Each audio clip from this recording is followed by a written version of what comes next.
ನುಡಿ ಸರ್ಕಾರದಿಂದ ಗೃಹಲಕ್ಷ್ಮಿ ಯೋಜನೆಯ ಪ್ರತಿಯೊಂದು ಫಲಾನುಭವಿಗಳಿಗೆ ಭರ್ಜರಿ ಗುಡ್ ನ್ಯೂಸ್ನ ಕೊಟ್ಟಿದೆ. ಆ ಗುಡ್ ನ್ಯೂಸ್ ಏನು ಅಂತ ನೀವೇ ನೋಡಿ. 3 ತಿಂಗಳದ್ದು ಅಮೌಂಟ್ ಪೆಂಡಿಂಗ್ ಇತ್ತು. ಈಗ 1 ತಿಂಗಳದ್ದು ಅಮೌಂಟ್ ಹಾಕಿದ್ದೀನಿ. ಸೊ ಸೆಪ್ಟೆಂಬರ್ ಅಕ್ಟೋಬರ್ದು ಹಾಕಿದ್ರೆ ಕ್ಲಿಯರ್ ಆದಂಗೆ.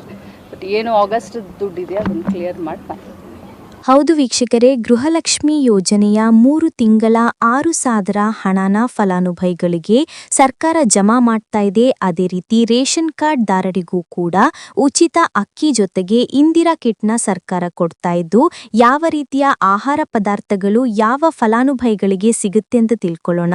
ಅದೇ ರೀತಿ ಸರ್ಕಾರದಿಂದ ನಾಳೆ ಗುರುವಾರ ಡಿಸೆಂಬರ್ 4ರಂದು 28 ಜಿಲ್ಲೆಗಳಿಗೆ ಗೃಹಲಕ್ಷ್ಮಿ ಯೋಜನೆಯ 3 ತಿಂಗಳ 6,000 ಹಣನ ಸರ್ಕಾರ ಜಮಾ ಮಾಡ್ತಾ ಇದ್ದು, ಬನ್ನಿ ವೀಕ್ಷಕರೇ, ಸರ್ಕಾರದಿಂದ ಬಂದಿರುವಂತಹ ಒಂದು ಮಾಹಿತಿ ಏನು ಅಂತ ತಿಳ್ಕೊಳ್ಳೋಣ. ಅದಕ್ಕಿಂತ ಮೊದಲು ನೀವೇನಾದ್ರೂ ಇನ್ನೂ ಕೂಡ ನನ್ನ ಚಾನೆಲ್ನ ಸಬ್ಸ್ಕ್ರೈಬ್ ಆಗಿಲ್ಲ ಅಂದ್ರೆ ದಯವಿಟ್ಟು ಪ್ರತಿಯೊಬ್ಬರು ಚಾನೆಲ್ನ ಸಬ್ಸ್ಕ್ರೈಬ್ ಮಾಡ್ಕೊಳ್ಳಿ, ಹಾಗೆ ವಿಡಿಯೋಗೆ ಒಂದು ಲೈಕ್ನ ಕೊಡಿ. ಹೌದು ವೀಕ್ಷಕರೇ, ಗೃಹಲಕ್ಷ್ಮಿ ಯೋಜನೆಯ ಪ್ರತಿಯೊಂದು ಫಲಾನುಭವಿಗಳಿಗೆ ಸರ್ಕಾರದಿಂದ ಕೊನೆಗೂ ಭರ್ಜರಿ ಗುಡ್ ನ್ಯೂಸ್ನ ಕೊಟ್ಟಿದೆ. ನಿಮ್ಮ ಬ್ಯಾಂಕ್ ಖಾತೆಗೆ ಗೃಹಲಕ್ಷ್ಮಿ ಯೋಜನೆಯ ಒಂದಲ್ಲ ಎರಡಲ್ಲ ಒಟ್ಟು 3 ತಿಂಗಳ 3 ಕಂತಿನ ಹಣನ ಫಲಾನುಭವಿಗಳಿಗೆ ಸರ್ಕಾರ ಜಮಾ ಮಾಡ್ತಾ ಇದೆ. ಸೆಪ್ಟೆಂಬರ್ ತಿಂಗಳ 24ನೇ ಕಂತಿನ ಹಣ, ಅಕ್ಟೋಬರ್ ತಿಂಗಳ 25ನೇ ಕಂತಿನ ಹಣ ಹಾಗೂ ನವೆಂಬರ್ ತಿಂಗಳ 26ನೇ ಕಂತಿನ ಹಣ. ಈ 3 ತಿಂಗಳ 6,000 ಹಣನ ನಿಮ್ಮ ಬ್ಯಾಂಕ್ ಖಾತೆಗೆ ಡಿಸೆಂಬರ್ 4 ಗುರುವಾರದಿಂದ ಸರ್ಕಾರ ಕರ್ನಾಟಕದ 28 ಜಿಲ್ಲೆಗಳಿಗೆ ಜಮಾ ಮಾಡಲಿದೆ. ಅದೇ ರೀತಿ ಈ ಗೃಹಲಕ್ಷ್ಮಿ ಯೋಜನೆಯ ಹಣದ ಜೊತೆಗೆ ಸರ್ಕಾರದಿಂದ ರೇಷನ್ ಕಾರ್ಡ್ ಹೊಂದಿರುವ ಪ್ರತಿಯೊಂದು ಕಾರ್ಡ್ದಾರರಿಗೂ ಕೂಡ ಭರ್ಜರಿ ಗುಡ್ ನ್ಯೂಸ್ನ ಕೊಟ್ಟಿದ್ದು, ನಿಮಗೆ ರೇಷನ್ ಕಾರ್ಡಿಗೆ ಬರುವಂತಹ ಒಂದು ಉಚಿತ ಅಕ್ಕಿ ಜೊತೆಗೆ ಹೊಸದಾಗಿ ಕೆಲವು ಆಹಾರ ಪದಾರ್ಥಗಳನ್ನ ಕೊಡ್ತಾ ಇದೆ. ಯಾಕಂದ್ರೆ ಸರ್ಕಾರ ಉಚಿತ ಅಕ್ಕಿ ಜೊತೆಗೆ ಇಂದಿರಾ ಕಿಟ್ನ ವಿತರಣೆ ಮಾಡ್ತಾ ಇದ್ದು, ಈ ಕಿಟ್ಟಲ್ಲಿ ಅಡಿಗೆ ಎಣ್ಣೆ, ಸಕ್ಕರೆ, ತೊಗರಿಬೇಳೆ ಮತ್ತು ಉಪ್ಪು, ಈ 4 ರೀತಿಯ ಆಹಾರ ಪದಾರ್ಥಗಳನ್ನ ಪ್ರತಿಯೊಂದು ರೇಷನ್ ಕಾರ್ಡ್ದಾರರಿಗೆ ಸರ್ಕಾರ ವಿತರಣೆ ಮಾಡ್ತಾ ಇದ್ದು, ಡಿಸೆಂಬರ್ ತಿಂಗಳಿಂದ ಪ್ರತಿ ತಿಂಗಳು ನಿಮ್ಮ ಕಾರ್ಡಿಗೆ ಸರ್ಕಾರ ಈ ಒಂದು ಇಂದಿರಾ ಕಿಟ್ನ ವಿತರಣೆ ಮಾಡುತ್ತೆ. ಅದೇ ರೀತಿ ಈ ಬಾರಿ ಗೃಹಲಕ್ಷ್ಮಿ ಯೋಜನೆಯ 3 ತಿಂಗಳ 6,000 ಹಣ ಹಾಗೂ ರೇಷನ್ ಕಾರ್ಡಿಗೆ ಬರುವಂತಹ ಒಂದು ಇಂದಿರಾ ಕಿಟ್ನ ನೀವು ಪಡ್ಕೋಬೇಕು ಅಂದ್ರೆ ಸರ್ಕಾರ ಹೊಸದಾಗಿ ಕೆಲವು ನಿಯಮಗಳನ್ನ ಜಾರಿಗೆ ತಂದಿದ್ದು, ಈ ಹೊಸ ನಿಯಮಗಳನ್ನ ಪ್ರತಿಯೊಂದು ಫಲಾನುಭವಿಗಳು ಕಡ್ಡಾಯ ಪಾಲಿಸಲೇಬೇಕು ಅಂತ ಸರ್ಕಾರ ಆದೇಶನ ಕೊಟ್ಟಿದೆ. ಅದೇ ಒಂದು ಕಾರಣಕ್ಕೆ ಪ್ರತಿಯೊಂದು ಫಲಾನುಭವಿಗಳ ರೇಷನ್ ಕಾರ್ಡ್ ಮತ್ತು ಆಧಾರ್ ಕಾರ್ಡ್ನ ಸರ್ಕಾರ ಇದೇ ಗೃಹಲಕ್ಷ್ಮಿ ಹಣ ಮತ್ತು ಇಂದಿರಾ ಕಿಟ್ನ ವಿತರಣೆ ಮಾಡುವಂತಹ ಸಂದರ್ಭದಲ್ಲಿ ಚೆಕ್ ಮಾಡ್ತಾರೆ. ಒಂದು ವೇಳೆ ಯಾರೆಲ್ಲ ಫಲಾನುಭವಿಗಳ ದಾಖಲಾತಿಗಳು ಈ ನಿಯಮಗಳನ್ನ ಪಾಲಿಸಿಲ್ಲ ಅಂತವರಿಗೆ ಗೃಹಲಕ್ಷ್ಮಿ ಹಣ ಬರೋದಿಲ್ಲ ಮತ್ತು ಸರ್ಕಾರದಿಂದ ಬರುವಂತಹ ಇಂದಿರಾ ಕಿಟ್ ಕೂಡ ಕ್ಯಾನ್ಸಲ್ ಆಗಕ್ಕೆ. ಹಾಗಾದ್ರೆ ಬನ್ನಿ ವೀಕ್ಷಕರೇ, ಸರ್ಕಾರ ಜಾರಿಗೆ ತಂದಿರುವ ಆ ಹೊಸ ನಿಯಮಗಳು ಏನು ಅಂತ ಕೂಡ ತಿಳಿಸ್ಕೊಡ್ತಾ ಇದ್ದೀನಿ. ಅದಕ್ಕಿಂತ ಮೊದಲು ನಾಳೆ ಗುರುವಾರ ಡಿಸೆಂಬರ್ 4ರಂದು ಕರ್ನಾಟಕದ 28 ಜಿಲ್ಲೆಗಳಿಗೆ ಗೃಹಲಕ್ಷ್ಮಿ ಯೋಜನೆಯ 3 ತಿಂಗಳ ಹಣನ ಸರ್ಕಾರ ಜಮಾ ಮಾಡ್ತಾ ಇದ್ದು, ಬನ್ನಿ ವೀಕ್ಷಕರೇ, ಯಾವ ಜಿಲ್ಲೆಗಳಿಗೆ ಹಣ ಜಮಾ ಆಗಲಿದೆ ಅಂತ ನಾನು ನಿಮಗೆ ತಿಳಿಸ್ಕೊಡ್ತಾ ಇದ್ದೀನಿ. ಬಾಗಲಕೋಟೆ, ಬೆಂಗಳೂರು ನಗರ, ಬೆಂಗಳೂರು ಗ್ರಾಮಾಂತರ, ಬೆಳಗಾವಿ, ಬಳ್ಳಾರಿ, ಬೀದರ್, ವಿಜಯನಗರ, ಬಿಜಾಪುರ, ಚಾಮರಾಜನಗರ, ಚಿಕ್ಕಬಳ್ಳಾಪುರ, ಚಿಕ್ಕಮಗಳೂರು, ಚಿತ್ರದುರ್ಗ, ದಕ್ಷಿಣ ಕನ್ನಡ, ದಾವಣಗೆರೆ, ಧಾರವಾಡ, ಗದಗ, ಕಲಬುರಗಿ, ಹಾಸನ, ಹಾವೇರಿ, ಕೊಡಗು, ಕೋಲಾರ, ಕೊಪ್ಪಳ, ಮಂಡ್ಯ, ಮೈಸೂರು, ರಾಯಚೂರು, ರಾಮನಗರ, ಶಿವಮೊಗ್ಗ, ತುಮಕೂರು, ಉಡುಪಿ, ಉತ್ತರ ಕನ್ನಡ ಮತ್ತು ಯಾದಗಿರಿ, ಈ 28 ಜಿಲ್ಲೆಗಳ ಪ್ರತಿಯೊಂದು ಫಲಾನುಭವಿಗಳಿಗೆ ಕೊನೆಗೂ ಸರ್ಕಾರ ಗೃಹಲಕ್ಷ್ಮಿ ಯೋಜನೆಯ 3 ತಿಂಗಳ 6,000 ಹಣನ ಫಲಾನುಭವಿಗಳಿಗೆ ಜಮಾ ಮಾಡ್ತಾ ಇದೆ. ಡಿಸೆಂಬರ್ 10ರಷ್ಟರಲ್ಲಿ ಯಾವುದೇ ರೀತಿಯ ಪೆಂಡಿಂಗ್ ಇರುವ ಹಣ ಬಾಕಿ ಇಲ್ಲ ಅಂದ್ರೆ ಆದಷ್ಟು ಬೇಗ ಈ 3 ತಿಂಗಳ 6,000 ಹಣನ ನಿಮ್ಮ ಬ್ಯಾಂಕ್ ಖಾತೆಗೆ ಪ್ರತಿಯೊಬ್ರು ಪಡ್ಕೋತೀರಾ.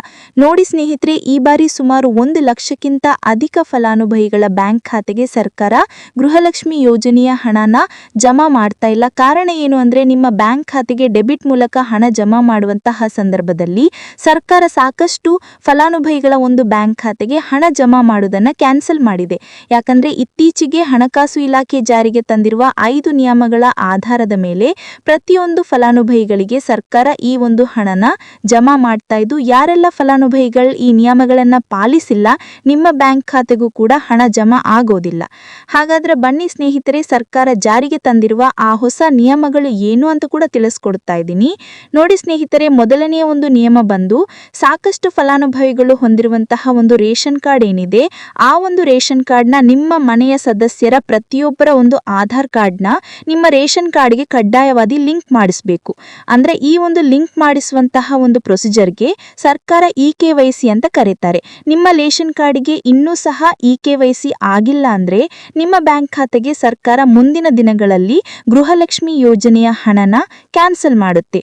ಅದೇ ರೀತಿ ಎರಡನೆಯ ಒಂದು ನಿಯಮ ಬಂದು ನೋಡಿ ಸ್ನೇಹಿತರೆ, ನಿಮ್ಮ ಬಳಿ ಇರುವಂತಹ ಒಂದು ಆಧಾರ್ ಕಾರ್ಡ್ ಏನಿದೆ, ಆ ಒಂದು ಆಧಾರ್ ಕಾರ್ಡ್ನ ಕಳೆದ 15 ವರ್ಷಗಳಲ್ಲಿ ನೀವು ಯಾವುದೇ ರೀತಿಯ ಒಂದು ತಿದ್ದುಪಡಿನ ಮಾಡಿಸಿಲ್ಲ ಅಂದರೆ ನಿಮ್ಮ ಬ್ಯಾಂಕ್ ಖಾತೆಗೆ ಸರ್ಕಾರ ಗೃಹಲಕ್ಷ್ಮಿ ಯೋಜನೆಯ ಹಣನ ಕ್ಯಾನ್ಸಲ್ ಮಾಡುತ್ತೆ. ಯಾಕಂದರೆ ಸರ್ಕಾರದಿಂದ ಬಂದಿರುವಂತಹ ಒಂದು ಆದೇಶದ ಪ್ರಕಾರ ಪ್ರತಿಯೊಂದು ಫಲಾನುಭವಿಗಳು ಕಳೆದ 15 ವರ್ಷಗಳಲ್ಲಿ ಯಾವುದೇ ರೀತಿಯ ಒಂದು ತಿದ್ದುಪಡಿನ ನಿಮ್ಮ ಆಧಾರ್ ಕಾರ್ಡ್ಗೆ ನೀವು ಮಾಡಿಸಿಲ್ಲ ಅಂದರೆ ಕಡ್ಡಾಯವಾಗಿ ಆದಷ್ಟು ಬೇಗ ನಿಮ್ಮ ಆಧಾರ್ ಕಾರ್ಡ್ಗೆ ತಿದ್ದುಪಡಿನ ಮಾಡಿಸಿ. ಅದೇ ರೀತಿ ನಾಲ್ಕನೇ ಒಂದು ನಿಯಮ ಬಂದು ನಿಮ್ಮ ಕುಟುಂಬದ ಒಂದು ವಾರ್ಷಿಕ ಆದಾಯ 7 ಲಕ್ಷಕ್ಕಿಂತ ಕಡಿಮೆ ಇರಬೇಕು. ಒಂದು ವೇಳೆ ನಿಮ್ಮ ಕುಟುಂಬದ ವಾರ್ಷಿಕ ಆದಾಯ 7 ಲಕ್ಷಕ್ಕಿಂತ ಜಾಸ್ತಿ ಇದ್ರೆ ನಿಮ್ಮ ಬ್ಯಾಂಕ್ ಖಾತೆಗೆ ಸರ್ಕಾರ ಗೃಹಲಕ್ಷ್ಮಿ ಯೋಜನೆಯ ಹಣನ ಕ್ಯಾನ್ಸಲ್ ಮಾಡುತ್ತೆ.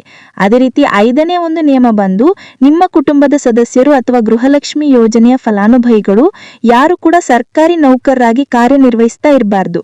ಒಂದು ವೇಳೆ ನಿಮ್ಮ ಕುಟುಂಬದಲ್ಲಿ ಯಾರೇ ಆಗಿದ್ರೂ ಸರ್ಕಾರಿ ನೌಕರರಾಗಿ ಕಾರ್ಯನಿರ್ವಹಿಸ್ತಾ ಇದ್ರೆ ನಿಮ್ಮ ಬ್ಯಾಂಕ್ ಖಾತೆಗೆ ಗೃಹಲಕ್ಷ್ಮಿ ಯೋಜನೆಯ ಹಣ ಕ್ಯಾನ್ಸಲ್ ಆಗುತ್ತೆ. ಈ 5 ನಿಯಮಗಳ ಆಧಾರದ ಮೇಲೆ ಪ್ರತಿಯೊಂದು ಫಲಾನುಭವಿಗಳಿಗೆ ಸರ್ಕಾರ ಹಣ ಜಮಾ ಮಾಡ್ತಾ ಇದೆ. ಒಂದು ವೇಳೆ ನೀವು ಈ 5 ನಿಯಮಗಳನ್ನು ಪಾಲಿಸಿಲ್ಲ ಅಂದ್ರೆ ನೀವು ಕೂಡ ಗೃಹಲಕ್ಷ್ಮಿ ಯೋಜನೆಯ ಹಣದಿಂದ ವಂಚಿತರಾಗಬೇಕಾಗುತ್ತೆ. ಕೊನೆಗೂ ಸರ್ಕಾರದಿಂದ ಗೃಹಲಕ್ಷ್ಮಿ ಯೋಜನೆಯ 3 ತಿಂಗಳ 6,000 ಹಣನ ಫಲಾನುಭವಿಗಳಿಗೆ ನಾವು ಜಮಾ ಮಾಡ್ತೀವಿ ಅಂತ ಸಚಿವೆ ಲಕ್ಷ್ಮಿ ಹೆಬ್ಬಾಳ್ಕರ್ ಅವರು ಭರ್ಜರಿ ಗುಡ್ ನ್ಯೂಸ್ನ ಕೊಟ್ಟಿದೆ.